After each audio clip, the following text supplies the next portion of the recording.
Mi abuelo falleció hace 2 semanas.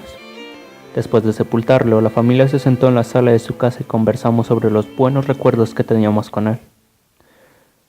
Todos los nietos recordaban las diferentes voces que imitaba cuando estaba leyendo historias, incluso si se trataba de un artículo en el periódico. Mi abuelo nació en Polonia en 1929. Tenía 14 años cuando su familia fue capturada y trasladada a Auschwitz-Birkenau por el régimen nazi.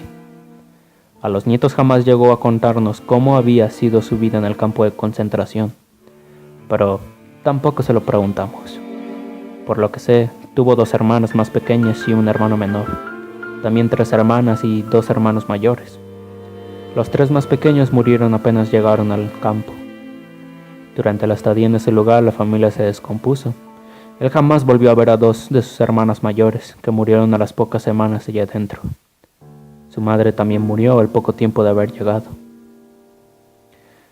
Mi abuelo y lo que quedó de su familia vieron la libertad en 1945, cuando él ya tenía 16 años. Sufrió de estrés postraumático severo durante el resto de su vida. Conoció a mi abuela y casi al cumplir los 30, cuando se mudó a los Estados Unidos, donde se casó e inició una familia. Mi abuelo parecía un tipo muy normal. Nunca fue senil, incluso en sus últimos años de vida. A sus 60 años ya no sufría más del estrés provocado por aquellos años de guerra, y con esto me refiero a que ya no despertaba en medio de la noche, gritando. Había suprimido el miedo a los espacios pequeños y no entraba en un estado catatónico cada vez que veía una bandera nazi. Él fue uno de los hombres más fuertes que he conocido, tanto mental como emocionalmente. Sin embargo, hacía algo que siempre me parece extraño. Cada vez que comíamos juntos servía un plato de más. Incluso en los restaurantes él pedía 2 platos, pero jamás comía los alimentos del otro plato y nunca dejaba que nadie comiera de allí. Recuerdo que cuando era pequeño vivía preguntándole por el tema y siempre me respondía lo mismo. Una tradición antigua de Polonia. Creí en esto hasta que llegué a la universidad y comencé a leer sobre mis antepasados y toda la cultura polaca.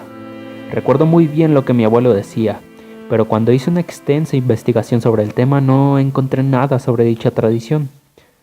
Por eso, cuando estábamos todos reunidos conversando el recuerdo de mi abuelo, decidí que era un buen momento para intentar comprender por qué hacía aquello del plato.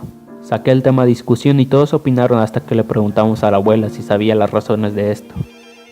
Lo dudó un momento, pero entonces empezó a hablar. Birkenau era un sitio lleno de violencia. Nunca tenían ropa suficiente para protegerse de los severos inviernos. Todos se enfermaban, todos tenían piojos. Su abuelo era muy joven e inteligente.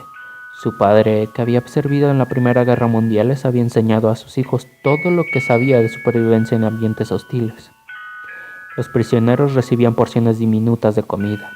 A su abuelo se le ocurrió hacer un pacto con una niña de su edad en el que cada día se cedían la porción de comida que recibían para que, en lugar de que todos los días no comieran lo suficiente, incluso si aquello no hacía una diferencia significativa a su hambre, por lo menos estarían con más fuerzas un día mientras el otro aguardaba su turno. Esto funcionó durante algún tiempo, pero mientras más permanecían allí, más se enfermaban. Eventualmente la niña enfermó de tifus. Se debilitó mucho. A él lo cegó el hambre. Le decía que ya la había alimentado, pero nunca lo hacía. Conservaba la comida solo para él. Ella estaba demasiado enferma para comprender lo que estaba pasando a su alrededor y finalmente la joven murió. A los pocos días de los prisioneros fueron liberados de los campos. Nos quedamos sin palabras, sentados con extrema incredulidad, hasta que mi abuela volvió a hablar. Después que fue liberado del campo no pudo contarle a nadie lo que había hecho. Estaba tan avergonzado. Intentó vivir normalmente, pero las cosas nunca volvieron a ser normales. Una vez se derrumbó y me contó que cada vez que se sentaba a comer podía escucharla llorar. Fue así que todo empezó. Eventualmente pudo verla, sentada en la mesa a su lado. Creí que era una manifestación del trauma, pero entonces también empecé a verla. Se sentaba en la punta de aquella mesa de allí. Mi abuela apuntó al viejo comedor. Nunca hablaba, simplemente lloraba. Nunca logramos comer allí sin que ella se manifestara. Con el paso del tiempo la casa empezó a oler a mortandad y enfermedad todo el tiempo. Un frío absoluto se apoderó de la casa incluso en verano. Encontrábamos animales muertos dentro con señales de mordidas. Aquello tenía que parar. Entonces, un día, a Abraham se le ocurrió la idea de servir un plato para ella. Las cosas empezaron a mejorar con cada día que se le servía comida, con cada alimento que le ofrecía. Eventualmente la casa dejó de oler mal, el frío se fue y los animales dejaron de aparecer.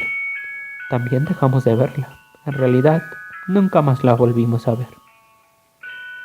Ninguno de los presentes sabía qué decir. Nuestro abuelo había sido siempre un hombre muy escéptico, no creía ni en Dios. Todos estuvimos de acuerdo en que aquello era una ilusión del estrés postraumático que estaba sufriendo y que mi abuela decidió compartir su dolor y locura. Por supuesto, hasta que la escuchamos llorar.